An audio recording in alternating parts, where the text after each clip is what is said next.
Welcome back to the lunch table, food for thought. I'm Nico Blitz. Make sure you hit that subscribe button just right down there. We're also on Apple Podcast, SoundCloud, and the iHeartRadio app. Special guest in the building. He goes by the name of Fat Meech. What's poppin', man? What's the deal? It's the Fat Mac with no strings attached, baby. Oh, okay. Shit. Came out the gates. What the fuck? No, it's crazy because literally, like, I want to say a week and a half ago, like, I was asking Head, like, yo, you know, like, who's somebody, like, out in L.A. that you got your eye out on right now? He was like, oh, you should check out my homie Fat Meech. And I was like, all right, cool. Yeah. So I actually, like, checked out your record, Brothers, and I was like, all right, tight. Literally a couple days later, Marcos hits me. He's like, hey, bro, you should hit my boy Fat Meech. And I was like, bro, you're the second person to say that within a week span, so let's run it. Exactly. Back to back, right? Yeah, man. So it looks like you got a big name for yourself out here, dog. Yeah, it's growing, for surely. I mean, it moved faster than I thought it was going to move. It was a lot of work involved, but just everything with me is promo. Like, I left to promo and network with people, you know, like meet new people, and it actually works. Like, meeting new people works for me. You know what I mean? Like, it might not be everybody's thing, but it works for me. So, I mean, I can already tell off your vibe. You're probably more of you're an approachable person. Oh, yeah. Like, I love to communicate with people. I'm a people person. Yeah. You feel me? So, Meech, where are you from again? I was raised in South Central, Los Angeles. Okay. So, what was that like growing up for you? Probably saw a lot of stuff I shouldn't see at that age. I mean, you know what I mean? Yeah. But it developed a lot of storylines, and that's where a lot of my music comes from. You know what I mean? If I wasn't involved or knew about some of the stuff that went on, I wouldn't have nothing to tell you guys in these songs. You know what I mean? No, yeah, for sure. So it was it a bad situation? Yeah, but it helped develop me as an artist too, though. You know what I mean? I mean, what kind of situations were you going through? Because then I know in like Brothers, for example, like you were talking about somebody's like stabbing you in the back. I done seen it all. Like shootouts, broad daylight. You feel me? My cousin got shot in broad daylight. You feel me? Imagine you hear gunshots, you walk outside, and you see the person you really mess with. I'm talking bloody, like we grabbing them, putting them on the porch. Like I done seen it all, and I think I was like 13. Damn, dude. Yeah, I was 13. That's crazy. I'm surprised it didn't like traumatize you. Oh yeah, I mean it's always a form of PTSD involved in it. Yeah. Like when you see cars drive by, you're like, all right, bro, you're not even in that situation. So it's a form of PTSD, but it still made, like I said, good storyline. You know what I mean? I got a story to tell, and a lot of people don't have the opportunity to tell it. You know what I mean? I got people that are incarcerated or people that are no longer with us. So the stories that they could have told or would have told, or maybe they don't have the opportunity or know how to tell, I just tell them. You know what I mean? It's kind of like their stories living vicariously through you. Exactly. It kind of reminds me, you ever hear of For Your Eyes Only by J. Cole? Yeah, that entire album, it kind of reminds me of what you're saying right now. Yeah, and then every time people have to realize every time an artist does a song, it doesn't necessarily mean that they went through it. It could be somebody right next to them that went through it. You know what I mean? So it's pretty dope that somebody can express somebody else's feeling, but that's a talent in itself to express somebody else's feeling. You know what I mean? Yeah, for sure. Like even people who write songs, like there's songwriters, they write songs on other people's opinion or from another point of view, and I feel like that's a good talent to have. You know? You know, one of the craziest parts was when I think growing up, I would always listen to The Dream, right? And then The Dream would always talk about like, oh, I'm in love with you, boy, da da da, and I'm just like, wait, what? You know what I mean? That shit caught me off guard. Like, wait, what? Is this guy gay right now? Like, what's going on? Yeah. But then, you know, soon to figure out like he was writing songs for like Mariah Carey. Exactly. He has the ability to tell stories from different point of views. Yeah. Like, and that's a talent. Like that's like an author almost. Even if it's just music, it's still the ability to tell different point of views from somebody else, and it's you. You know what I mean? Like didn't Neo write like To the Left? I think for Beyonce. I think so. I think he did. I think he wrote that. So, and that's a big deal. Like you talking about a woman who's mad, and I'm about to move out, and I'm about to dip. It's like, how would you know how that feels as a dude? But it's just a talent to have to be able to tell different stories from different point of views. Yeah. You know what I mean? You know, one time I got like totally. I guess this is where this doesn't really apply, but it's kind of similar, right? So, when Frank Ocean was first going by, what was his name? Lonnie. He was going by Lonnie at first, right?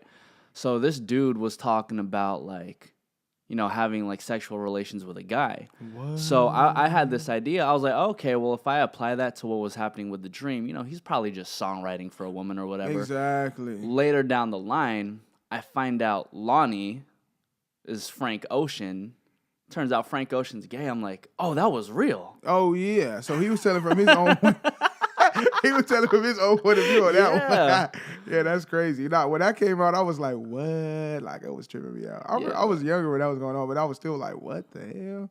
But hey, it's still a talent. Like that's one thing you can't take from it. No matter how the situation is going on, it's a talent to be able to tell a story. You Hell know yeah, what I mean? man. And from a different point of view, or even his own point of view, and to still project it onto somebody else. You feel me? Hell yeah. That's So going back to like your story, like brothers, like what was that situation? Where did that situation get inspired from? It came from seeing people around get like in the area that I was raised in. You see people snake a lot of people, like people that you would see that they could grow up as brothers. You know what I'm saying? They could be as close to friends, and they'll snake each other. You'll look like what motivated you to do something that grimy to somebody. So to me, it was the easiest song to put together because I see it so much. So the fact that I see it so much, the song was like a 15-minute song.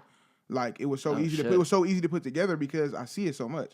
And that's just the area I was raised in. It's just like that. So nothing ever like particularly happened to you. It was just stuff that you were kind of. Oh, it's stuff that happened to me, but I mean, I don't really, I don't even talk about it. You know what I mean? But at the same time, like, I've had different situations, like people that I done looked out for, or whatever the case may be, and they'll do something cold, and it's like, was I not the same person that was helping you eat? Like, I don't understand that. Like, the same people that'll help you eat will be the same people that'll stab you in the back at the same time. Like, so that's where the whole idea came from with the song. Yeah, I feel you on that. That's why, when I was going through your Spotify, it actually had like the most plays out of all your songs. And even on YouTube, the numbers were going up. I think it was at like 160 when I last saw. Yeah. And to me, I was like, it is relatable for like the masses because we all have that friend or, that so-called friend who, you kind of like ride with for a while and then some like shady shit happens. And it's like, what motivated you to do some shady shit? Like, I don't get it. Like, but it's just like, it goes back to my saying, I have a new saying, everybody's weird. That's my new shit. Because it could be the most perfect situation, but something weird always comes from it. So it's like everybody has a weird tendency that you'll have to find. Sometimes sometimes you find it fast, sometimes you find it slow. It all comes at different rates of speed, but everybody has weird tendencies. Like it is what it is. What's one of your weird tendencies? Weird tendencies? I think I'm snappy. I already know. My girl tell you too. I'm snappy. like if it's something that I don't like going on, I'm kind of like combustible, if you will. Like, I'll chill for a minute. Like, I'll sit there and watch it for a minute. But once it gets on my nerves, it's like, I'm mad it's a as switch. shit. Yeah. So I'm working on that. Like, let me work on this little switch because to get more woosah. I have to relax. Some woosah. You need some meditation. Yeah, because it's like, man, I'll go up in a second. And I got, the older I get, it's getting better and better. Because when I was younger, it was bad. Like, how old are you right now? 26. Oh, same age. Yeah, so when I was younger, like as far as like, let's say elementary, middle school, I fought every day because I had no form of control over like my thought process. You feel me? But when I was younger, it's like if you said something I didn't like, it's like, all right, you might as well go run that. Like, that's how it was. Well, shit. I mean, even with your build, like people probably wouldn't want to fuck with you too. Yeah, you would think that, but when I was younger, I was a big kid, right? They still would say some off the wall shit. Like I'm like, oh yeah, it was over with. So I got in a lot of fights, bro. It's pretty fun though. But shit, low key, you gotta keep like a quick mouth in terms of that. You know what I mean? Oh yeah. So look, I have a theory with that.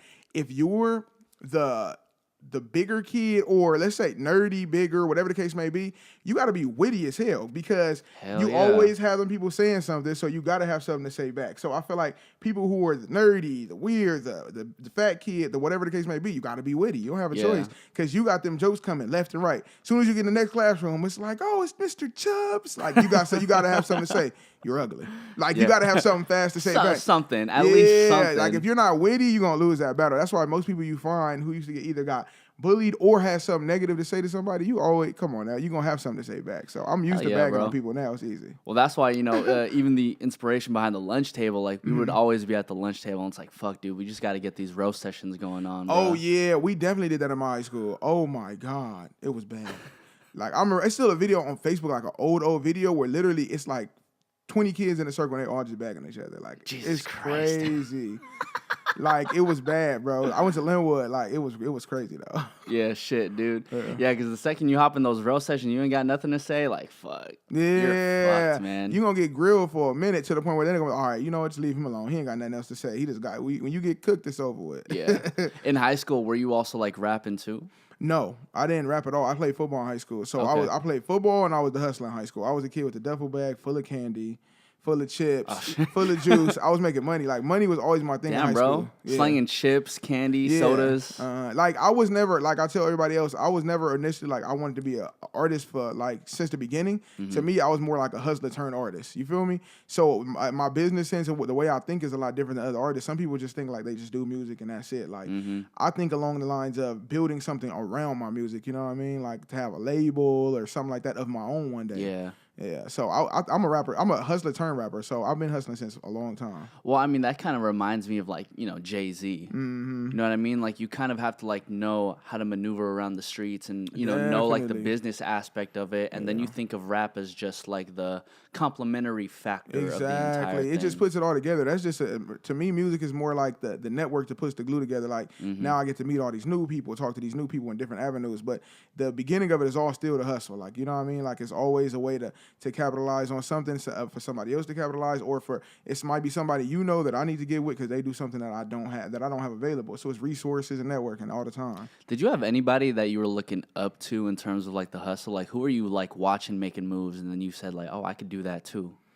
I really was inspired by Jay-Z and Diddy. Like, I used to see that, and I'm like, what? They are the richest motherfuckers, and at the end of the day, they start off as just rappers, like y'all rappers. You know what I mean? It was basically like y'all rappers, or even I think Diddy started with the whole CEO thing or label thing or whatever the case may be. But still, I saw that and I'm like, damn.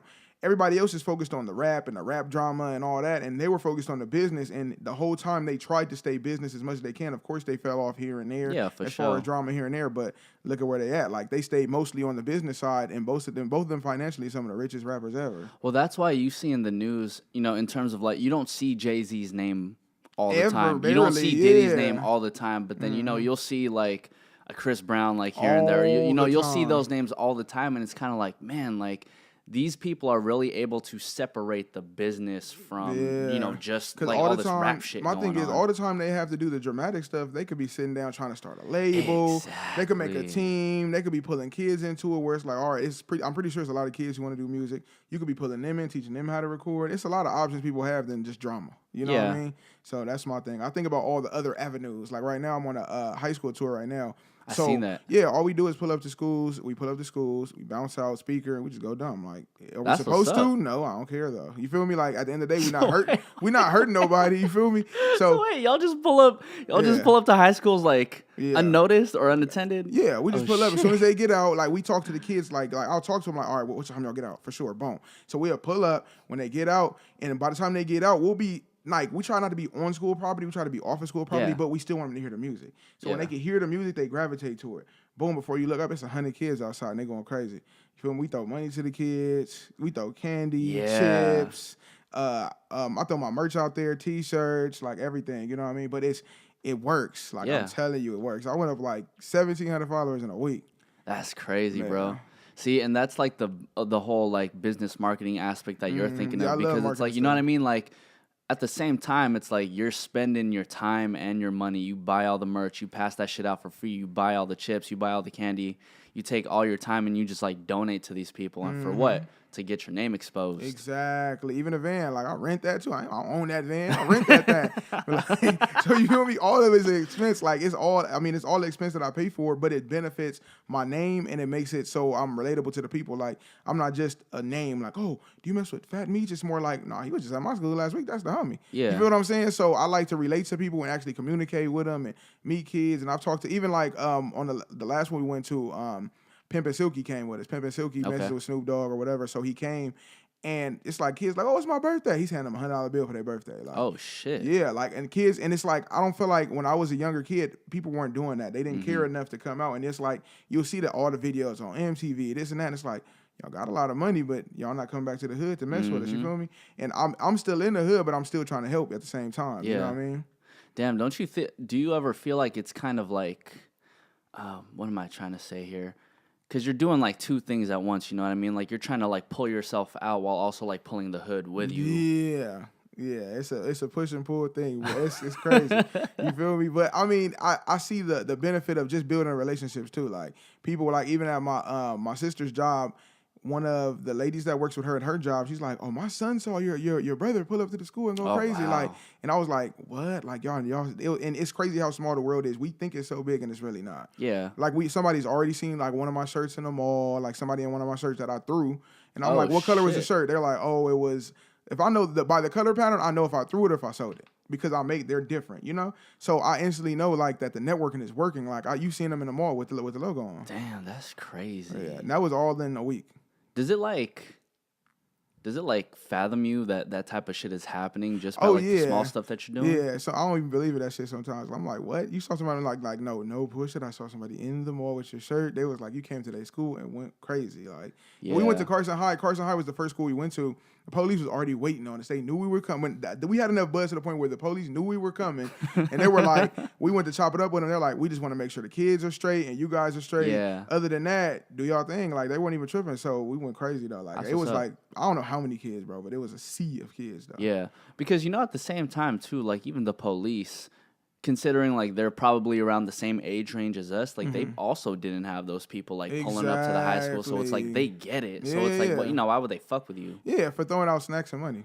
Yeah. Like, well, what's the problem? As long as nobody's getting trampled, we're good. We try to keep the trampling to a minimum because it happens. Yeah. Them kids is crazy. So then how long have you been doing this high school tour for? Just a week. They were moving into... 1 week? So our first week we did Carson, we did Narbonne, and we did Banning High in Wilmington. And then last week we just did Lawndale. So this week we're going to do Crenshaw, and I might go to Locke. I'm trying to figure it out, though. Okay, yeah. And I'm assuming you're trying to like expand like across LA. Oh yeah, I've had outside people reach out and want to come too. Like the food vendor All Flavor No Grease want to come too. Oh, dude, I still haven't even tried that food Fire, yet, but I heard it's so good, bro. Fire, bro. Fire. They make the best. What is it? It's like, I think it's quesadillas. Bomb. Like shrimp quesadillas. It's amazing, bro. So they said they want to come. When we do Lock, I'm trying to let them know in advance this whole schedule, but if he could come, it's going to be crazy. So it's going to be me, a couple other artists, Pimp and Silky, and him, so it's going to be crazy. So then, like, obviously I haven't been to, like, these high schools where you perform. Like, what is what's the, like, lineup looking like? Do you just, like, start performing as soon as they come out? Or, like, what's your deal? When they first come out, I just play something that they know, for sure. Not necessarily my music. It can be anybody's music. Something that's popping, I play it. They gravitate to it. So as the crowd builds up, and we get a decent amount of crowd, then we start the performances, and we start throwing money, and we start doing everything. You know what I mean? So it's just a build up. We play something that they know. Boom, they crowd up. Boom, we play, and then we start the performances. And we got different lineups. So the lineup has changed. We've had several different lineups. So we've had certain artists, like it was me, Cinco, another artist, and then now we have me, Hitman, Fatboy Bizzle, and just different artists. So we're gonna put it together, and then we're gonna have surprise guests as well that people don't even know about. Oh shit! Yeah. Who do you guys have lined up? I can't tell you. You gotta stay tuned. Pull up. You gotta pull up to see it. You feel me? So it's gonna be crazy though. I like this guy, man. Shout out to Marcos, man. The conversations, this shit's like zooming through, but it's really fun. Yeah. Yeah, man. Even the merch, you got the fat chain, bro. Like I'm really fucking with your whole vibe, man. I see you got like a whole bunch of tattoos though. Yeah. What's all that about? This is my boy that passed away. This is a Buddha sitting on money bag. Okay. This is a jade sitting on a lotus flower. Oh shit. Yeah. That's all nice, man. It says loyalty in the back. So everything that means something. It's most of my like 95% of it means something. Yeah. Your boy passing away. When did that happen? That happened, I want to say a year after I got out of high school. Around a year and a half after I got out of high school. Oh wow. Yeah. Sorry to hear that, man. Yeah, that shit was crazy. It's on the back of my shit too. R.I.P. Quentin and One Punch. Quentin is the one, yeah. That's on my arm right here. Rest in peace, man. Yeah. Yeah, because I actually had, like, one of my homies who passed away, like, just shortly after high school, too. And it's, like, that's that type of stuff that keeps me motivated to, like, want to, keep on surviving and, like, living in life. Because I'm like, wow, like, at the age of, like, 18, 19, like, that's such a short time. Hell yeah. It's way more to life than just 18, 19. That shit ain't nothing. We don't know. At that time, we probably didn't know that, though. But it's nothing. It's a lot more you could be doing. And then... you know how in school they tell you, like, oh, yeah, the friend that you're sitting by, you might not see them when school is out, or they might not go to college, or they might not do this one. They was not lying, bro. Yeah. Like, I got people I knew in middle school, they doing like 26 years in prison right now. 20 years. Shit, man. Yeah, bro. And that's from middle school. Like, middle school, I got people doing long times in prison. I got people who passed away. I got some who got killed, not just passed away. Yeah. So it's been crazy, like, a lot. Yeah. You know, it's crazy because, like, you've been around, like, so many different instances in which, like, I feel like it could have either, like, brought you down or, like, dragged you with it. But then you have such, like, a happy demeanor to you. Yeah. Yeah, it's the fighter spirit, bro. Like, I feel like, to me, it doesn't benefit to kind of, like, pout about stuff, bro. Like you could pout. Like, to me, life is about pouting for 5 minutes and keep it pushing. Like, you don't keep pouting the rest of your life. Like, it's people who pout for months about stuff that's going on or years, and it's like that. In that year, where could you have went if you just fought to keep moving forward? You know what I mean? So, to me, it's like everybody has a right to take their 5 minutes, but you got to keep thugging. Though that 5 minutes is all you get because life keeps rolling on and you can't get time back at all. Yeah, you know, like one of my homies actually told me because I was like trying to get through like some severe anxiety a couple weeks ago, and he was like, "All right, look, bro, is it gonna affect you it's gonna affect you for the next 5 minutes, right? But is it gonna affect you 5 years from now?" Exactly. And I'm like, no. He was like, "Okay, there you go. So take your 5 minutes." Get it together. Get it together. Yeah, that's real, bro. Because if you dwell on stuff, it's people who dwell on grudges and stuff for years, and they end up nowhere because they're sitting there dwelling on grudges. While the people that they're dwelling on, 9 out of 10, they're on doing other shit. Like, you're dwelling on them, and they're in school, they're working on a career, a business, whatever they're doing. And while you're dwelling, they're excelling. Like, so what you gonna do? You feel me? Like, it don't work. Man. So, you know, after high school, what were you doing for, like, 8 years of your life afterwards? Okay, so I was working. Hated it. Like, I hated it. Okay, so the 9 to 5. Okay, so I worked for the Staples Center. I did security at the Staples Center. Hated it. I did graveyard. I did daytime stuff. I did, like, award shows. The tight stuff was award shows. I did do, like, red carpet events sometimes, so that was dope. Or escorting, like, celebrities from the talent check-in, like, to their star wagon. So you escorting them, like, boom, boom, boom, boom. So that was cool. But, bro, them night shifts was trash. Like, I'm talking about standing up outdoors, not inside.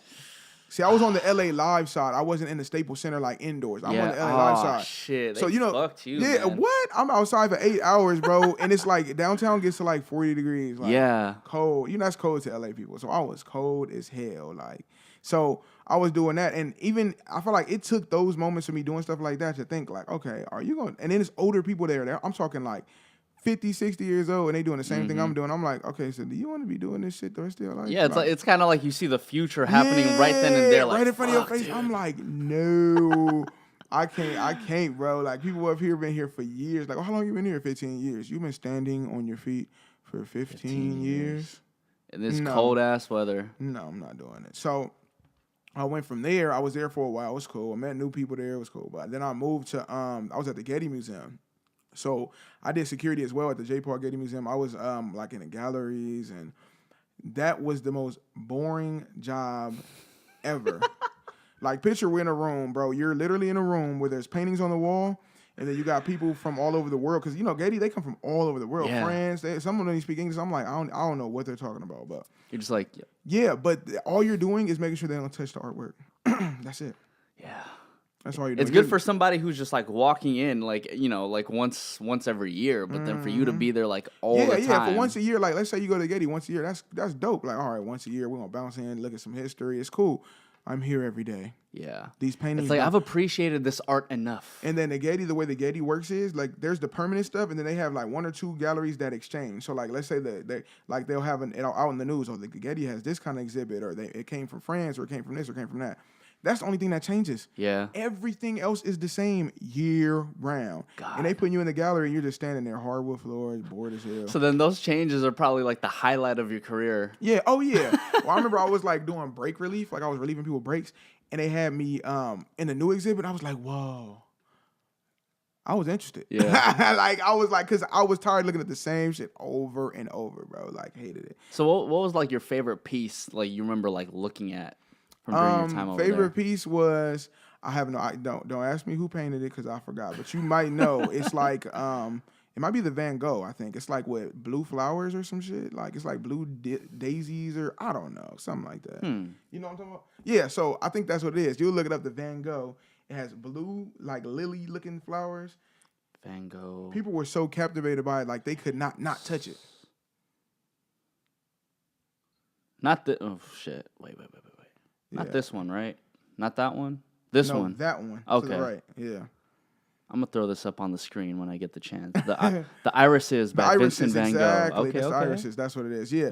Bro, we got so many calls on the radio about someone's too close to the iris. Someone's too close. It was all day. Like, they would only try to put seasoned people in there to deal with them because it was nuts. Yeah. Like, people come from all over the world, and as soon as they get there, they're like, oh, the iris. And they try to rub it. Like, bro, this is like $1.5 million, and you're trying to rub it. Yeah. You know what I mean? So that one does have glass. They had to put, initially it didn't have glass on it.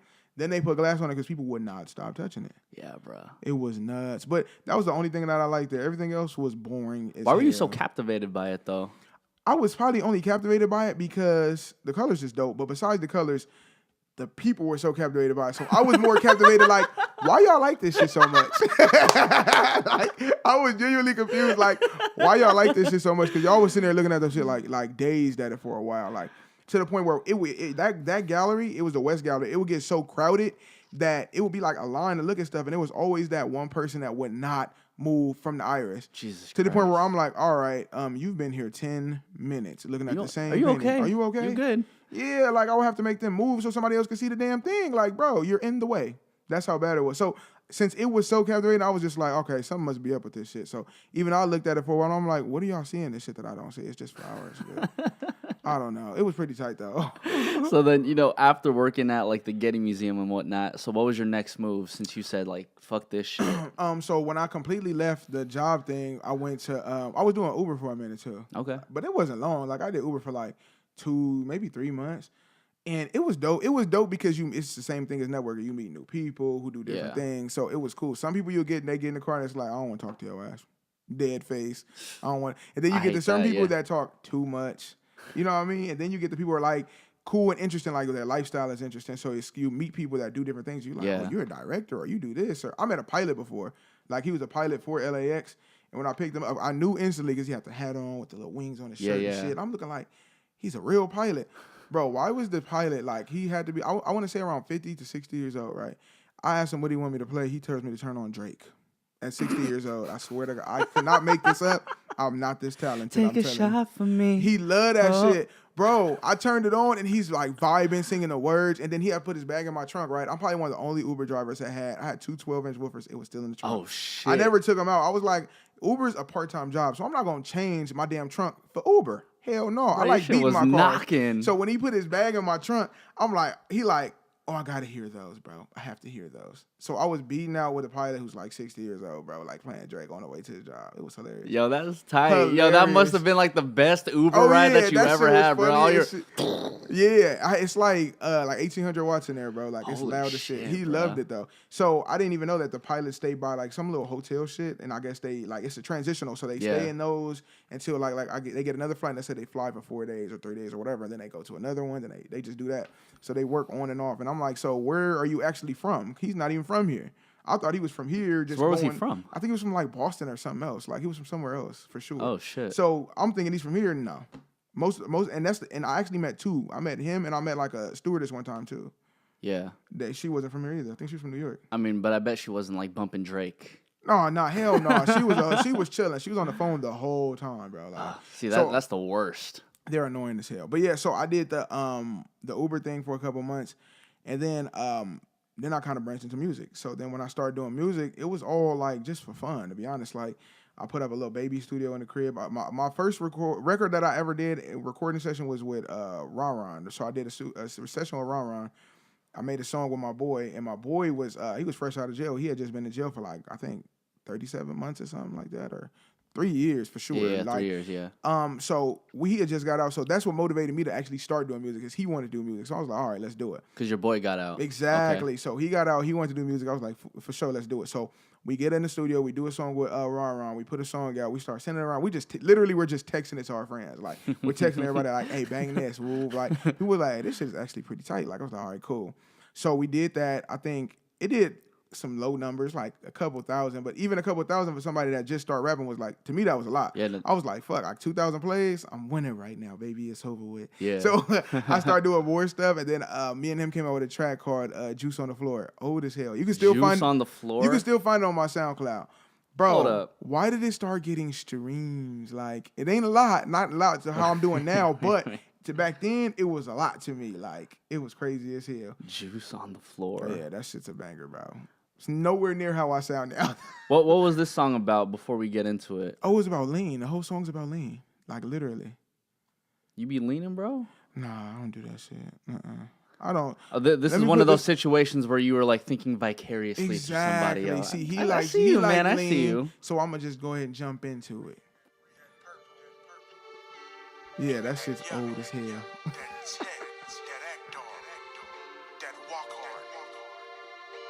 It's BBT's Fat Meech and Famous Folk. Yo, this shit's already hard. We got juice on the floor. Juice on the floor. Juice on the floor. And people love We it. got juice on the floor. Now pull me your phone. They love that shit. We got juice on the floor. Hey, shout out AD. Fat Meech had the juice first. Oh yeah, don't worry about nothing. I've been had the juice, baby. Yo. Yeah, that shit went crazy, bro. So then it was you and Famous Foe and Ron produced the beat. Yeah. Are you still working with them? Yeah, my Fo Boy's my boy, so we kick it all the time. Okay. Ron, you know, he works with like fucking Shoreline Mafia now and shit. Oh, that's what's up, man. Yeah, like he doing a lot of big shit with Shoreline. So right now, I'm working with different producers. I'm not like specific on who I want to work with. I'm gonna work with him or work with him. Yeah, like, yeah. I just if I like the sound, I work with it. You know. Considering your boy Ron's working with Shoreline, have you ever like had talks with him about working with Shoreline too? No. I don't. That's just his own thing. I ain't tripping. I respect. You feel that. me? I respect that. You know why? Because you're not leeching. Nah, I don't really. Yeah, I just do my own thing. So, after all that, I've did a few more records in between that, and then I came out with what is that shit called? Dough Up. I came out with Dough Up. So the record Dough Up went crazy. Like after I shot, so it went to like let's say 100,000 or something. Once it did 100,000, I think I had put the video out, and once the video went out, like my social media started just going up. Like a lot of followers was just flying in. So I'm like, y'all like this shit. This is dope, right? So that's when I found my sound. Dope was the original song that I learned what my actual sound really is. So that was my first sound ever that I knew, like, this is what I want to do. What were you talking about in Dough Up? Dope was getting money. Like, that's all. That's literally the whole song is about. So, and they love that shit, bro. Like, people would see me and they would sing it. Every time they see me, they'd sing the song. Like, it's your dough up. I'm like, what the hell? Like, y'all, they was listening to it. I'm talking hundreds of thousands of streams, bro. Like, that's crazy, bro. I'm like, what? So Dough Up was probably like that affirmation, like, yeah, I can make this shit a reality. Oh, yeah. Well, to me, Juice on the Floor was because we have this, like, I had this rule of thumb back then. Like, if you get over 5,000 plays, you know it's not just your friends that you listening to it. There's outsiders. You feel me? I don't got 5,000 friends, and I'm sure my friends ain't banging it 150 times each or 1,000 times a piece. You feel what I'm saying? Yeah. So when you got over 5,000 plays, there's outsiders who are tuning in. So I'm like, all right, so I have a little bit of audience. Now I start dropping other stuff, and then when I did Dough Up, then I knew it was crazy because I'm hitting 100,000. Like 100,000 was like, this shit is not real. Yeah. Yeah, that shit was like not real. Now to date, I think Dough Up is at like 400 or something thousand.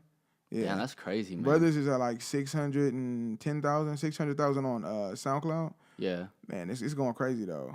Even Apple, I've done on Apple, like Apple Music, I've done like 250,000 streams, 250,000. Holy shit, dude. Yeah. Dude, congrats. Yeah, I just hit like 250-something thousand, yeah. That's a huge feat, man. Like, because I think just like from the jump, you already knew like it could be popping. Yeah, it's just the belief in the little bit. Even if it's a little bit, you can still believe in it. Like, you know, anything I said, anything over 5,000, I'm like, people is listening. Why not keep going? You know.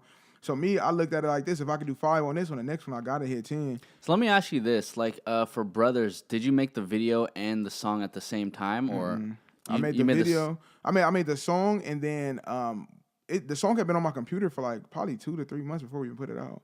And then we put the song out. And then it hit 100 and some thousand. And then we put the video out. Then it started going nuts together. Like, so same time, we didn't put it out the same time. So it was on the computer. I was still promoting older stuff before I put it out. But once I put it out, it went crazy. Well, that's what I figured because, it's such a good marketing strategy just to know like what songs are already like popping by itself, and it's like, okay, well, if this song's already popping, then people are gonna appreciate a music video too. They're just gonna watch it. Like you don't want to waste your resources and do a video on every single song you put out. Yeah. Like you'll be tired as hell. Most of them won't get no views. You do videos for all your bangers. You know what I mean? And then pay close attention to your stats. Like don't just drop songs like, yeah, I dropped a song, y'all go tune in. Like, no, you need to be on it as far as your analytics online. Like, know what people are really listening to and what they're listening to the most. So what you listen to the most and it stays up. Like, let's say they're listening, like right now, currently, I think they're listening to Brothers, I want to say like 3,000 to 4,000 times a day. On SoundCloud, wow. Yeah, 3,000-4,000 a day. On SoundCloud, I'm doing like 6,000 streams a day. So let's say 3,000-4,000, and then the other 2,000 are all my other stuff, like miscellaneous, like all throughout everything else. But since I knew it was doing that for a long time, so since I knew it was doing that and it hit 100,000, I'm like, yeah, we definitely need a video, bro. Yeah. Like, there's no way not to do a video to this. And I did the video from Doe Up did decent too. Like, it has like 80,000 views. Yeah, that's cool. I mean, especially for your first song, it's like, fuck it. Yeah, exactly. Yeah. So it was crazy though, like crazy. That's why even in terms of here, it's like even with the sampling size that comes to like the artists that I interview, I'm like, okay, like who's popping right now? I remember the first interview that popped off over here was actually with TF. Oh yeah. That shit hit probably like 30K on YouTube. I'm like, yeah, we need more people around like TF circles. And that shit, you know what I mean? Because that shit, shout out to Marcos, man. Hey, look, everybody at TF mess with this like tastes like gold. Don't you have music with them too? Yeah, that's my boy. I was raised with TF from being like kids. Oh, word. Yeah, I've been on TF since I was probably like 8 and shit. Yeah. So as soon as you're like able to come outside and fraternize with other people, that's when I knew him. Ever since then. Y'all were from the same hood? Yeah, we was raised in the same neighborhood. I was raised on 51st. He was raised on 50th, so like a block behind me. Oh, shit. Okay, cool. So then, like, that means Schoolboy was probably like, what? Yeah, they older. So like, too? Certain ones I knew like at that moment, and certain ones I didn't. Him, he was from the same area, but the other side. Like there's sides to the area. Like this side, that side, that side. So he was from the other side. Because when I was younger, I never knew who he was. But they tell me, like all my cousins tell me, like, bro, he was around. You definitely seen him. You just didn't know who he was. I was a kid. Like, I didn't take them serious. He was Spank. Yeah, no, for real. Like all of them was just the big homies. Like so. It was like nobody was nothing special to me. Y'all just big homies. You feel me? Y'all got $2 in your pocket. Oh, I need that. Let me hold $1. Let me hold $1. I want some chips. Y'all gonna take me to the store. That's all I was worried about. Yeah. Like, they all just big homies, you know? Like, so it was like, but now that everybody's doing music, you got him, Traffic, you got S-Mac, and, Smack, y'all call it Smack. S-Mac, and then you got Q, TF, everybody, and then Trevo. Everybody's doing music and going crazy, like, but everybody was just a homie. Like, it was just regular. Yeah. Yeah. I think it's all the more cool that, like, because I remember seeing after, God, what was that song called with TF, Traffic and Schoolboy? Which one? It was off Blank Face EP. Oh, yeah, you talking about Tookie Knows, Yeah, right? so Tookie Knows, right? So I remember seeing Tookie Knows, and then a couple months later, I remember seeing, like, Traffic's record slide, and I was like, no, it's really cool. It's really cool to me how, like, somebody as big as Schoolboy Q still remembers that, like, you're all just homies. You're all just like cool, and we can all just like still come together and like make shit together. Oh yeah, that's commendable though, because a lot of people they get on, they be like, "No, I'm not messing with none of y'all." Yeah, they went on full scale tour with that cat and all that. You feel me? So yeah, that's dope, super dope. It must be cool though for you knowing that like you're all from the same hood and you can all you see like one person like make it out the gates. Exactly, like, it's motivational, and that's how you got to look at it. It's motivational. It's not necessarily you. Everybody should look at situations where people around them are bigger, not necessarily as a leeching opportunity, but a learning experience. You can see what they did from when they jumped off, and you can learn from it. And on top of that, it's inspirational because you know that you have the ability to do it. You feel me? Like sometimes we don't see that people can do it in our area, so we it's like not motivational. We don't know what to do. It's like, man, we've never seen nobody make it out there. Like, but we've been seeing it now. We've seen it a few times, so you can do it. What in particular were you learning from like Q's moves? Well, from Q, I never really looked at Q's moves. I looked more at TF's moves than anything because I was around them more. Okay. So TF's moves, to me, it was dope. When he went on tour and I saw them rocking out, and they is all over the world. Like, they're like in Belgium and shit. I said, Belgium? Is that where that's the waffles, ain't it? That's where that shit came from? Oh, okay. Yeah, I'm feeling this shit. Like, that's crazy. Like, when I seen the videos, and like they all on Snapchat, Instagram, like, oh yeah, we in France right now, or whatever they was at. I'm like, what? Motherfuckers eating escargot and shit. Yeah, I was like, bro, this shit is like crazy. So you where they make the fries, French fries. Like, you're in France right now. Oh yeah, that's lit right now. You feel me? So it was crazy, like, just to see like the tour shit and And like I used to watch they shit and see like the bigger studio because I had never been to a big studio at that point at all. At that point, everybody was gone. I'm still at home. I'm like, these studios is big as fuck. Like I'm like, what's and then come to find out, I mean, there's difference with engineering and quality, but at the same time, and that shit is all the same. Yeah. You know what I mean? Like, if you got somebody that can mix good, you can mix good off this and these. It's the same shit. Yeah, almost. yeah. Exactly. So, but it was good to watch just people traveling and shit like that and meeting new people. I was like, what?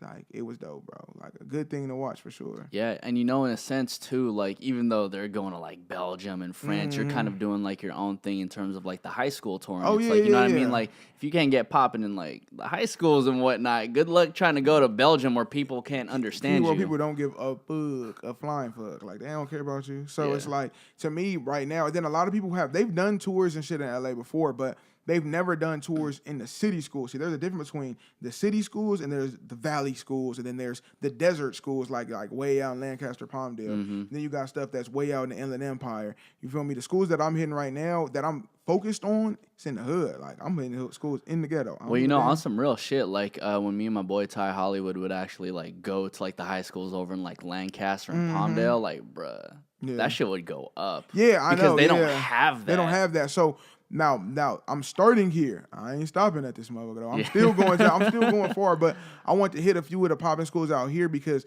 I feel like we get left out in the hood. Like, nobody comes to our schools or does nothing. And I've had people DM us like, bro, when are you gonna come to our school? Nobody ever comes to our school. Like, and that makes me look like, damn, I gotta go to your school. Like, I have no choice. Like, now, so how I respond to people like that is, all right, let me know if you can get 100 of your friends to like something. Like, let me see. Okay, you put a comment that says, let's say, I'm just saying Carson because we already went there. Carson, you put Carson. Let's see if 100 of your friends or even 50 of your friends will like this comment that says Carson. So they put it on their story. Believe it or not, they really be liking that shit. I swear, bro. Like, I look up and it's like 60 comments on here. Even Jay hit me. He like, bro, you gotta go to Banning. You don't really have a choice. Like, it's too many comments and likes on Banning. You dug yourself this own hole, bro, but it's a good hole to be in. Yeah, because it's motivational. Like, I gotta do it now. Like, I can't start it and then be like, you know what, high school tour, it's over with. Like, no, bro. You gotta go because you got kids that are waiting on my team to pull up, and I'm gonna keep it going on. Because at that point, like, I think you've come to realize that like Fat Meech the person is also different from like Fat Meech the brand. Like, people, people are like more in demand of you now, so you have to, in a sense, like, you have to give them that supply. Yeah, I got to keep up with it. Like, I can't kind of like put it out and then chill. If you put it out there to be out in the world, you got to kind of stay out there for a while. Like, if I can, I still got stuff to do in between that. I still got to manage to be in the studio. I still got to manage to do interviews. I got to do a lot of stuff, but I still want to go to as many schools as I can. I want to keep it going all the way to summertime if I can. Till they get out. And it's not far. That's only like, a couple months from now they get out? Yeah, super close. Yeah, so 2 more months. I'm really trying to rock out for 2 months straight. Yo, we need Fat Meech at all the proms, man. Oh, yeah. If y'all want to book me at your prom, log in properly. It's the Fat Mac with no strings attached, baby. Tell your ASB president to hit me on Gmail, the real Fat Meech. You feel me? Because, hey, I'm willing to come to anything. And then, like, even Pimpin' Silky at some of the events we doing, he's going to do one to give money to somebody for prom, too. For sure. Wow. Yeah, we're going to find somebody who really needs money for prom. We're going to get it to him. And I'm going to assist him with that, too. Like, me and him will combine efforts and help at least 1, maybe 2 kids if we can, you know? Damn, man. Yeah. Going back to the conversation, which, like, I never had that growing up. You never had that growing up. It makes me want to just give you a hug after this podcast, bro. No, but seriously, though, like, in the hood, we never had help to get nothing like that going on, and you would see stuff and you'd be like, all right, they look fly, they doing this, but they're not helping. Like, I don't care if you help one person. If everybody would take the time to help one person, everything would be like 1,000 times better, bro. Like 1,000 times. You feel me?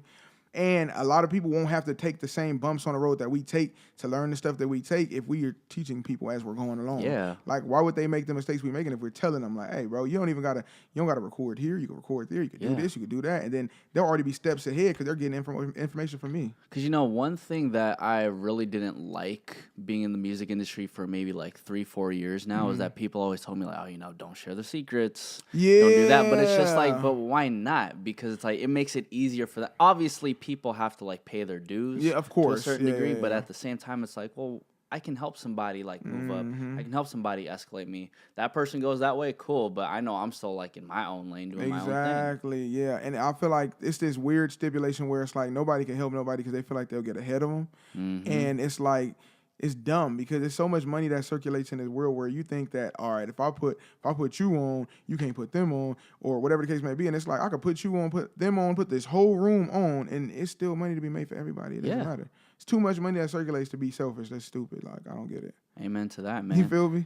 So Fat Meech, any projects coming out this year? You could be on the lookout for Brothers too, for sure. Okay. A lot of people would not. I haven't put it out there. Nobody's really heard it. But it's dope though, for sure. Like, they're gonna love it. So I'm gonna keep the tour going. We're gonna do Brothers 2 video and everything to it. You know what I'm saying? I want to shoot the video in advance and have it ready this time. I'm doing it different than last time. You feel me? Yeah. Because I was just hopping into music then, but now I want to shoot the video, have the song ready, make sure it's mastered all correctly and sound good, and then we're gonna do the whole. We might drop them at the same time. We might not. I don't know. I'm just trying to figure it out. But that's definitely what I want to do, and maybe even remixing Brothers, the original Brothers too. Oh shit. Yeah. Okay, well, I'm looking forward to that, man. For surely. Fat Meech, where can everybody find you? Oh yeah, you can find me on Instagram at The Real Fat Meech, and FAT and MEECH, not one E, not an I, Fat MEECH. Y'all can find me anywhere. You can literally Google Fat Meech and you'll find me everywhere, baby. Yee! This is the Lunch Table, food for thought. I'm Nico Blitz. Fat Meech, thank you for stopping by, man. All right, appreciate it.